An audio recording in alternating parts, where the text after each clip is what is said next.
Michael Moll of Freedom Systems is one of South Australia's top brokers, but you'd never know it if you bumped into him in the street. He's the BHP of the broker world, the quiet achiever. But don't let that fool you. Michael's not only a top performer, he's also a bit of an innovator, building a business model that sees his clients becoming loyal advocates. His ongoing client support program is fantastic and it's delivering great results, and I wanted to find out more. Michael Moll, tell us the Michael Moll story. Well, originally I started my career in the hospitality industry, mostly the large accommodation sites around Australia. I was in that for about 15 years. And then I decided, because I was working on the eastern seaboard, to move to Adelaide because I had elderly parents. I wanted my children to have grandparents and them to have grandchildren, so I had to change my career path. And so I studied in the computer industry, became a computer programmer, ended up in a computer training company, and from there I actually became sales manager of this particular company, and I was always dealing with the corporate environment. Started a business in taxation, support for accountants, and I guess it was a natural progression from where I'd been to eventually going into the finance industry. So you started your business, Freedom Systems, in 2000. Did you carry through any of the lessons you learned from hospitality and the training that you did into Freedom Systems?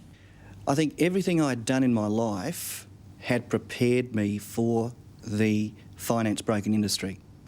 When you're young, you're inexperienced, and I guess everything I did in the hospitality industry, dealing with people, dealing with staff, dealing with budgets and understanding money as it was, and even in the training industry as well, and there was a little bit of involvement in the security industry. So I guess everything I had done in my life had prepared me for that ultimate position of sitting in front of mum and dad.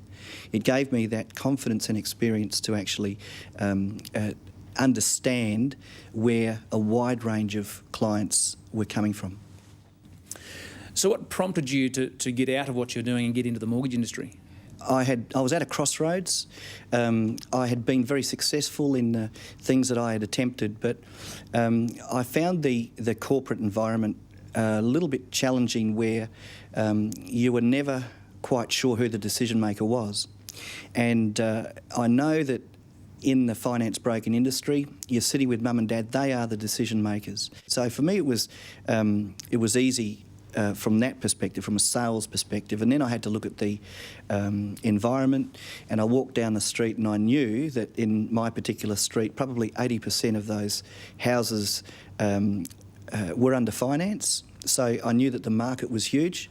80% of people, they either need finance or they don't know they need finance, and we need to tell them of the things that they can do to improve their position over the longer term with finance. So it was a great market to involve myself in.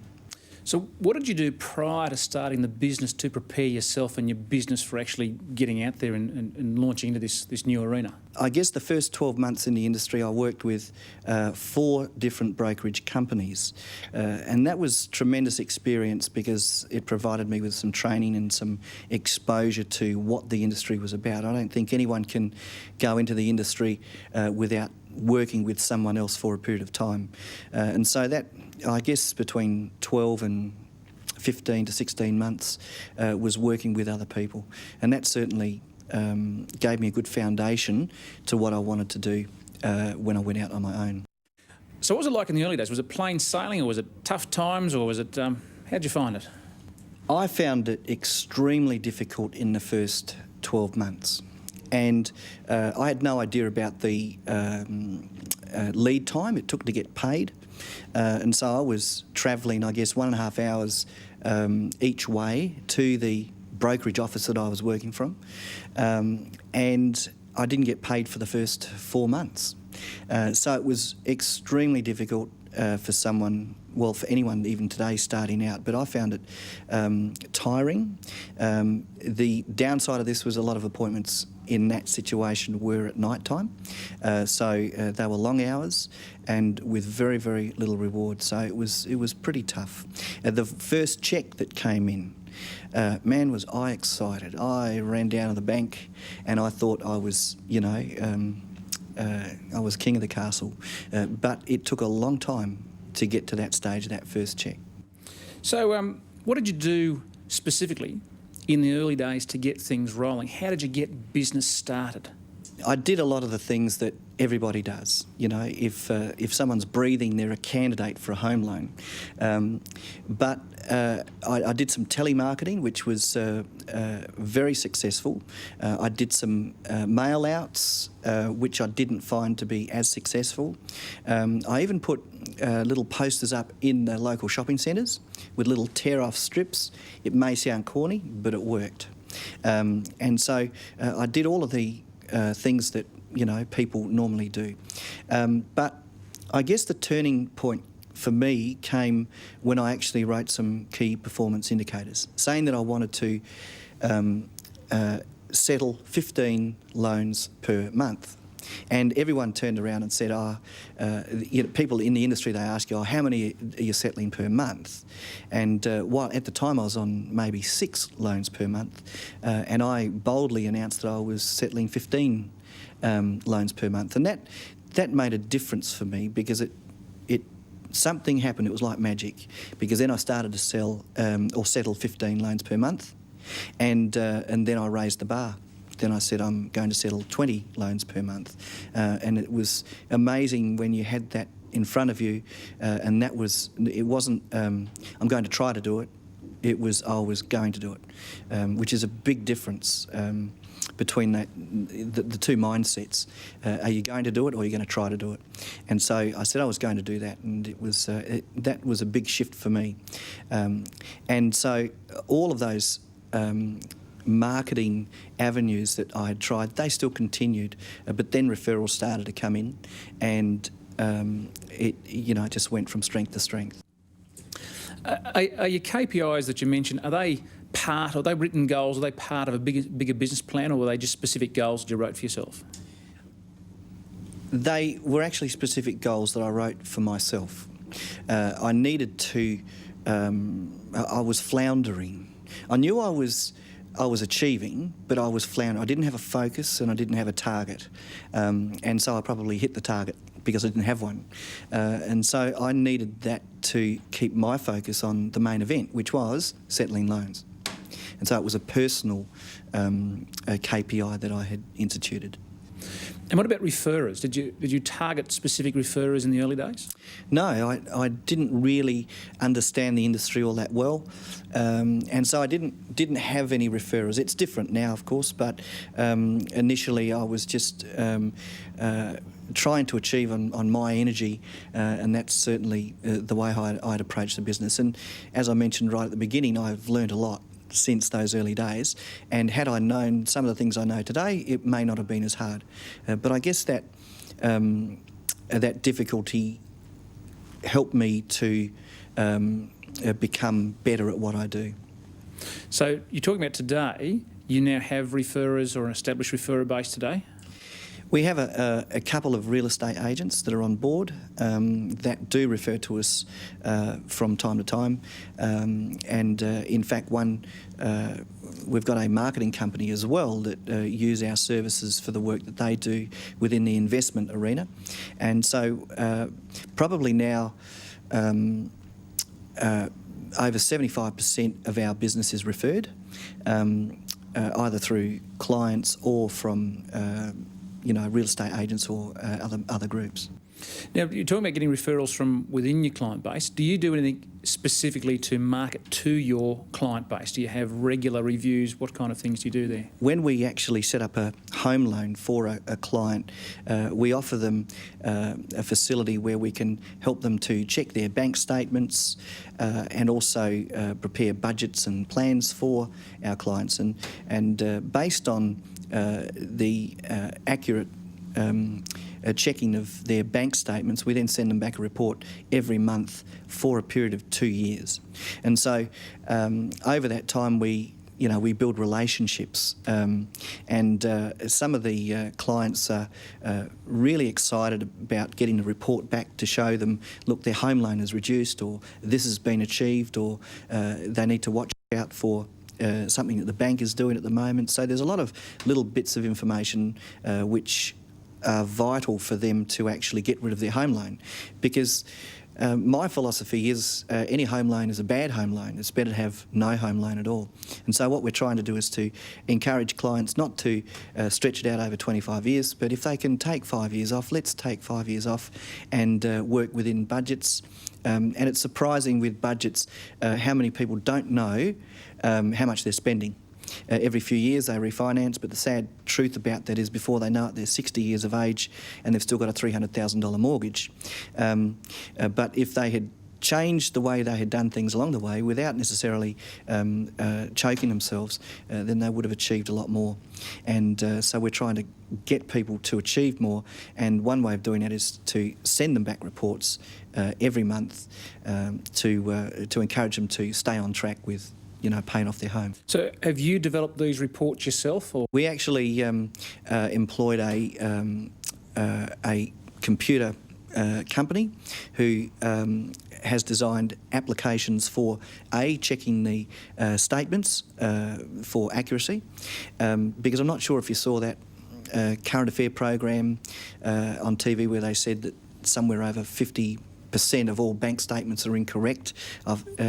We actually check those statements and then send back reports. So we've had companies involved to develop these statement checking programs, and also the reports based on the information from those statements have the applications have been designed by a database company to actually produce something which is tangible for the client to say, hey, look what we've achieved, and look at the result that we've had.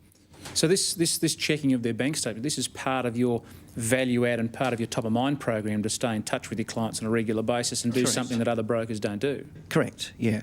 I mean, we do the other things too. We're sending the Christmas letters out. We don't believe in cards, but a Christmas letter, perhaps with a little gift. But certainly those 12 reports every year is vital. And we actually give the client the tools to send their statements in. We give them stamped self-addressed envelopes. We say, just pop it in there and send it to us, and then we'll send you back the report. So they don't have to actually, you know what it's like in a home now, where am I going to get a stamp from? It's so hard. Where am I going to get an envelope from? We want to make it easy for them to flow and to work with us. Do you charge for this ongoing service? Yeah, we do.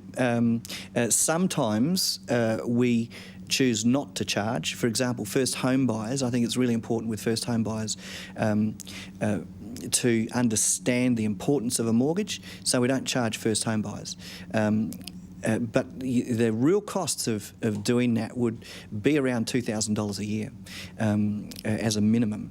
But certainly, for first home buyers, we will do that for them because we want them as lifelong clients, and we want them to appreciate the seriousness of what a mortgage is. Because once again, we want them to get rid of that mortgage so then they can go into bigger and better things. So you charge your clients $2,000 a year, are you suggesting? No, that's what it costs. So what do you charge your clients?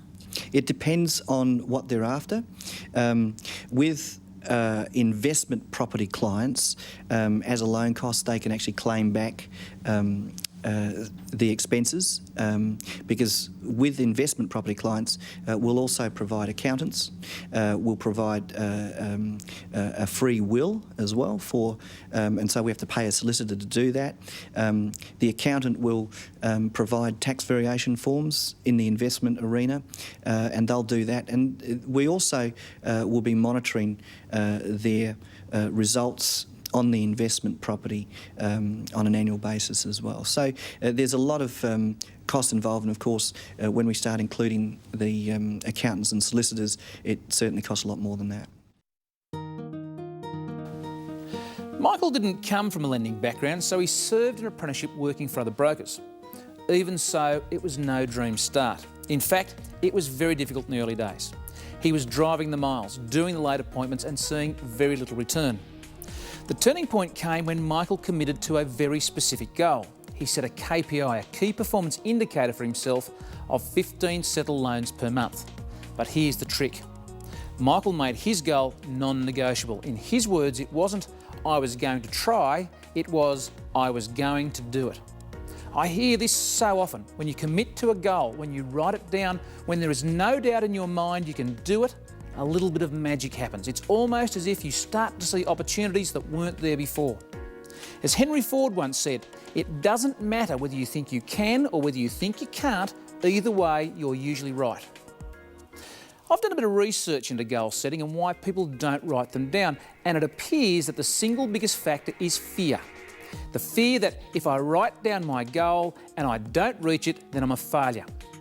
Now, it took me quite a long time to learn this, but failing to reach a goal doesn't mean you're a failure. It just means you haven't succeeded yet.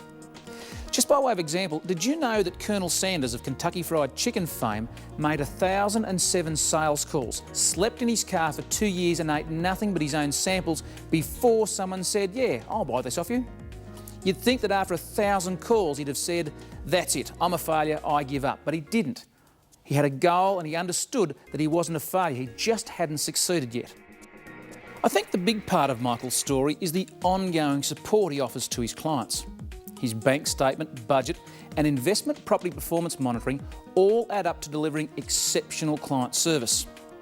These extra services that he offers fits in perfectly with his simple philosophy on debt. He subscribes to the good debt, bad debt school of thought. That is that home loan debt is unproductive or bad debt and needs to be eliminated as quickly as possible, and debt for investment purposes is productive or good debt and needs to be managed and controlled for maximum benefit. In fact, he's a bit of a zealot on this. He communicates this philosophy to all his clients to whom he offers ongoing services to monitor and manage their progress. Quite apart from the fact that Michael charges for this service and so has an additional source of revenue, it's probably the best top-of-mind program going around. You can't get much better than monthly contact with your clients to assist them towards a common objective. This really is client-for-life stuff, and it's certainly paying off. I asked Michael if he'd engineered his business towards the financing of investment properties. So is your business heavily skewed towards the investment borrower? Yes, it is. I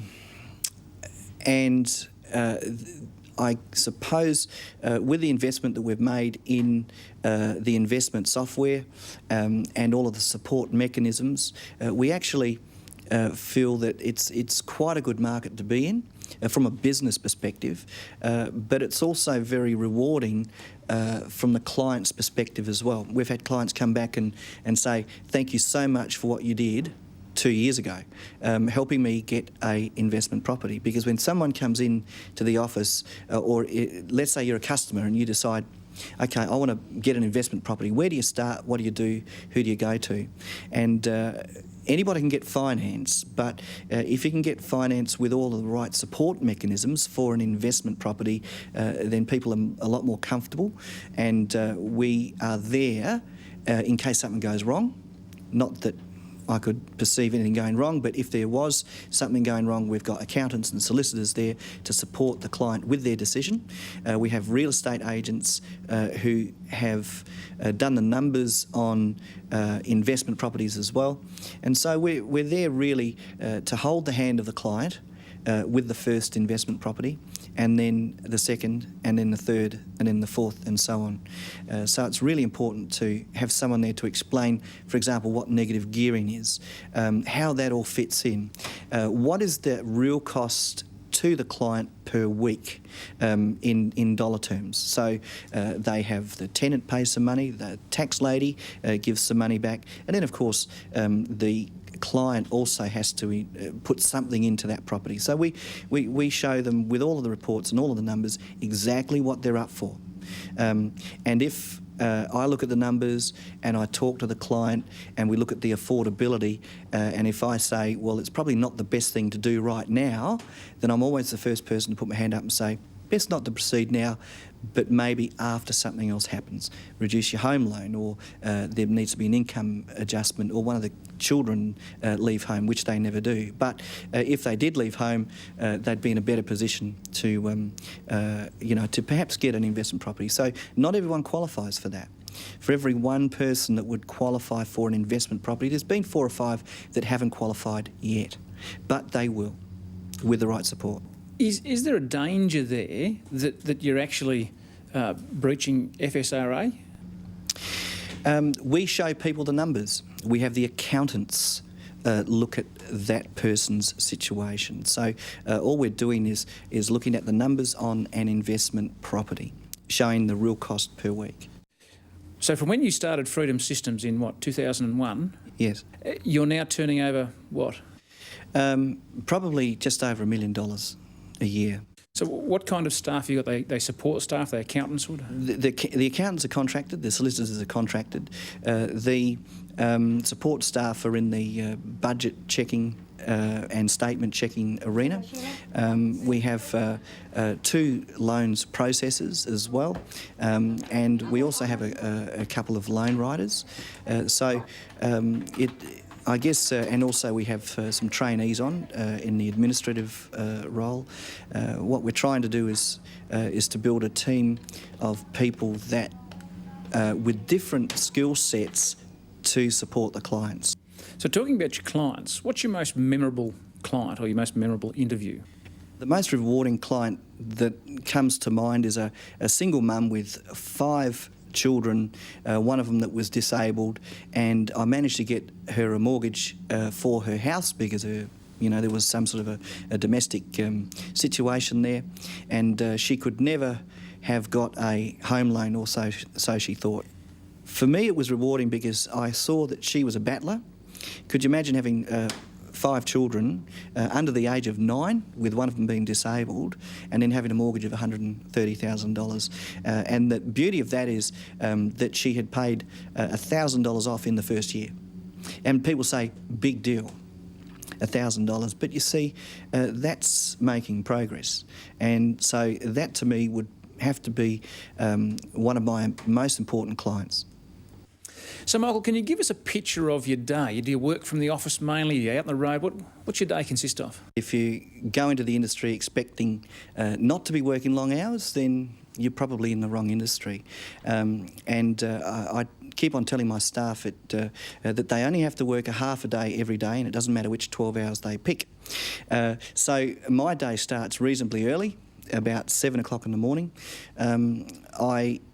Now I only see clients in the office, and so the clients make appointments and they come to see me in the office, and that has afforded me more time to spend on my clients, which is fantastic.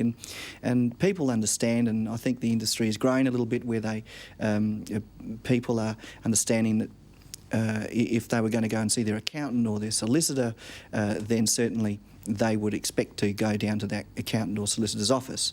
So what do you do specifically to make your clients feel really special? I have a separate boardroom environment, so I actually invite them into the boardroom. We have the computer screen set up for them so they can actually see what I'm doing, so that they know I'm not playing solitaire when I'm talking to them.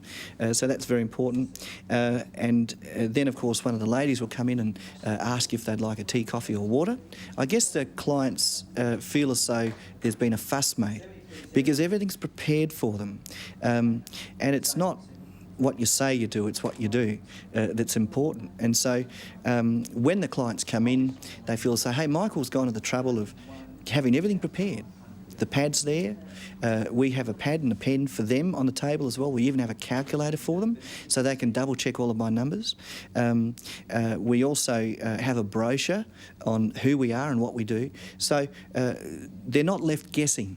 It's really important in any environment, especially in a sales or pseudo-sales environment, and that's the way I look at this industry a little bit, is that people want to ask you the question, but if you've already given them the answer before they've asked the question, then they feel more comfortable. And so they come into an environment where they're not left guessing. They know that they're there for business. They know that they're there to about their mortgage, and they're comfortable in that office environment. So, Michael, do you have a system in your business to ensure that you get referrals from your existing clients? Yes, we do, and it starts at the document signing point. We ask the banks to actually send the documents to our office so that the client will once again be able to come in, be made welcome. We explain the documents, we explain the loan, we do all of that. And then, of course, because we know that we're going to follow up every month for the next 1 or 2 years, depending on the client, we then will tell them, now, I'm going to call you in, say, 3 months, and just to see that you're happy, and I'm also going to call you to find out if there's any questions that you have, and that you understand this whole process. Now, at that stage, I will be asking you, are you happy with the services that we provide? And providing you are happy, what I will ask then, and I'm letting you know now that I will ask this question, and I'm going to ask, well, if you're happy with that, do you know of anyone else that could also benefit from the services that we provide?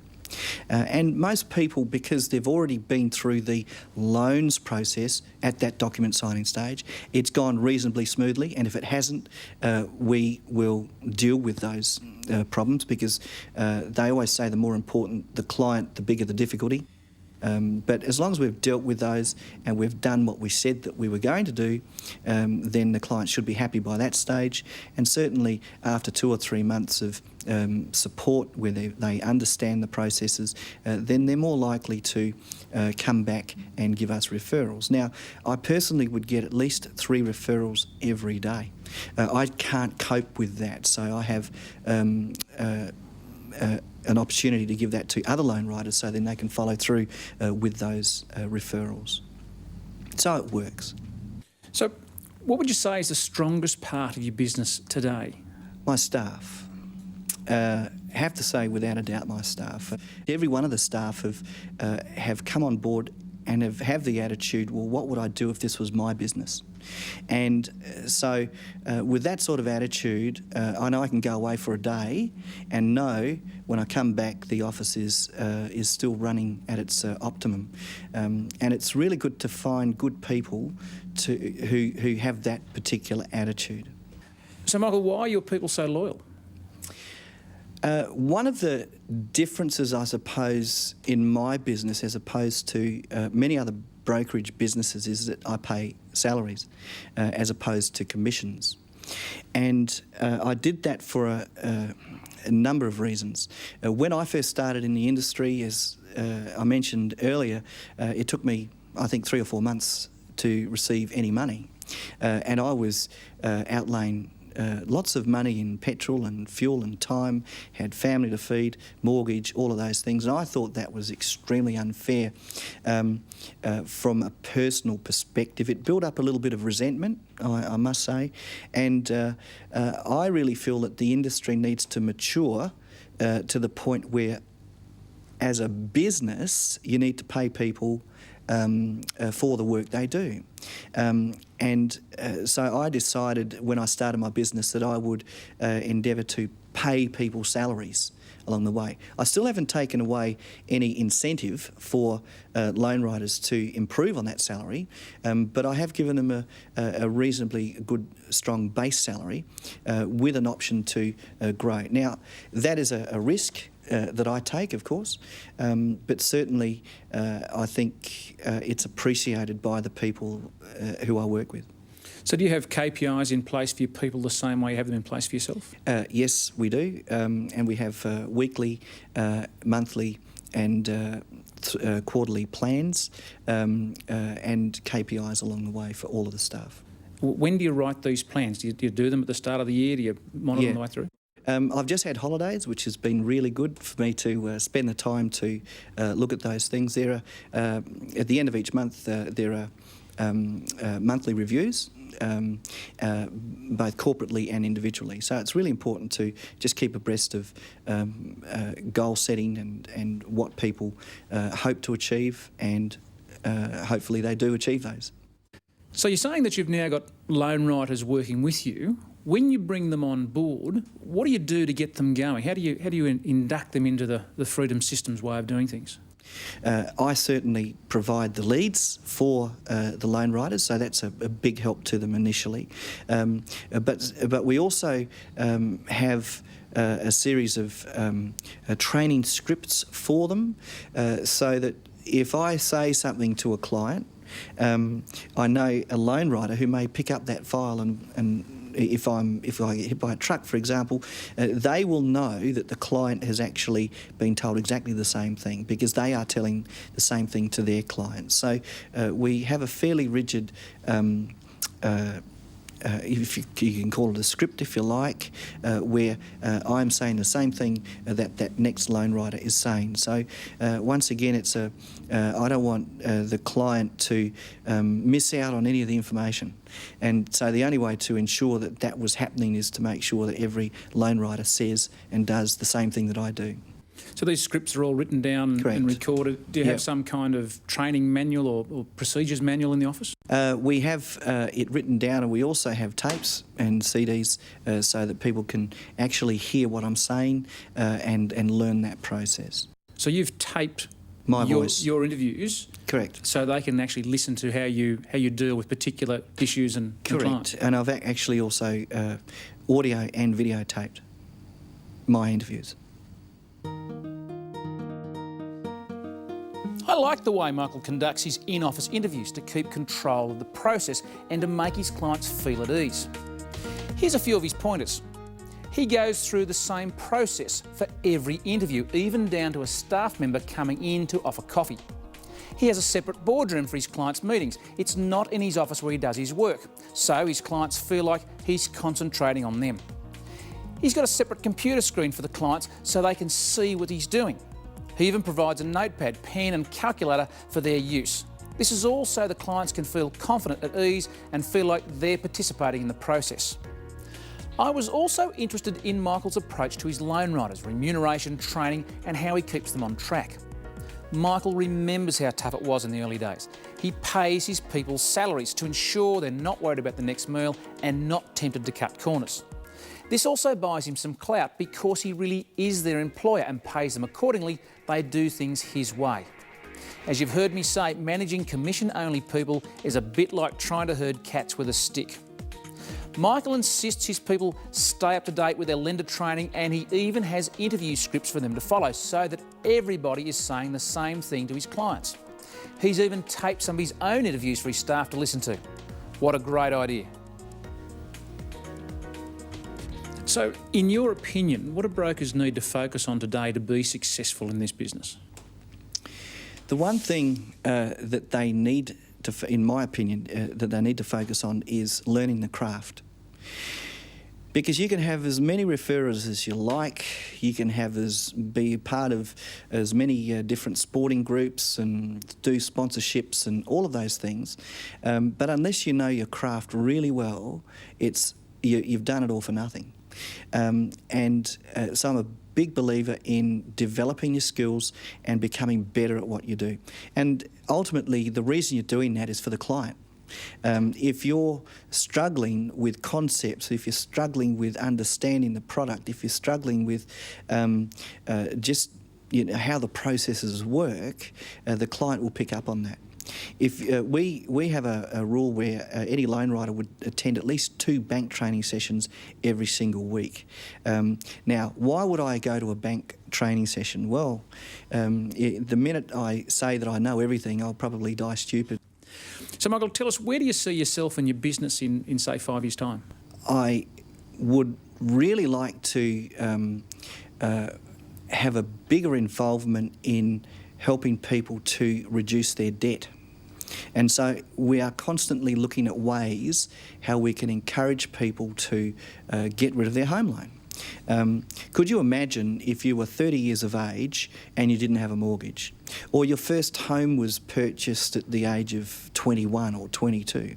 Because we have some of our children's clients who are now coming back at the age of 21, 22, they're buying their first home. We've got 22-year-olds buying their first investment property.